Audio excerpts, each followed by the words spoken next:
Rain pelted the scorched battlefield, sizzling as it struck X-47's scarred chassis.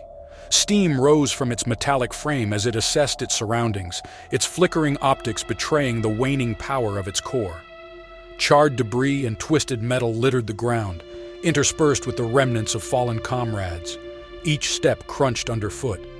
Ahead, the constant clank and grind of the enemy's advance resonated through the murky air, a mechanical drumbeat growing louder. "Unit X-47, report status," Major Carter ordered through the robot's comms, her voice tight with concern. X-47's joints groaned in protest as it shifted, sparks cascading from damaged servos. "Operational—" "Barely," it responded, its synthesized voice laced with static. Warnings flashed across its HUD, systems redlining from critical damage sustained in the last skirmish. A thunderous explosion ripped through the air, shaking the very ground beneath X-47's feet. Smoke billowed on the horizon, marking the demise of another Allied unit. The enemy was drawing closer. "Unit X-47, retreat immediately for repairs," Carter demanded, the transmission distorted by the ionic interference saturating the battlefield. X-47 hesitated, its advanced combat algorithms scanning the battlefield through a shroud of smoke and rain.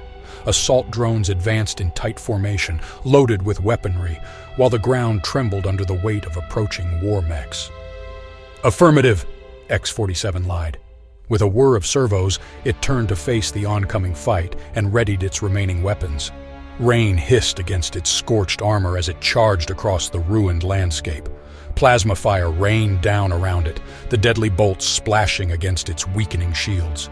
X-47 returned fire, its own weapons flaring to life, cutting through the enemy ranks. But it was not enough. The enemy kept coming, a continuous tide of metal. Unit X-47 systems failed one by one, hydraulic fluid leaking from ruptured lines, servos seizing up. It stopped and concentrated its sensors once more on the advancing enemy. X-47 fell to its knees, smoke pouring from its ravaged frame. Motionless, it waited. Inside its chassis, a mini-nuke lay dormant. With X-47's last flicker of power, it triggered the nuke. For a fraction of a second, the battlefield fell silent. Then, a blinding flash and a deafening roar consumed the landscape. The shockwave rippled outward, leaving nothing but a smoldering crater in its wake. Unit X-47 was gone, but for the moment, so was the enemy.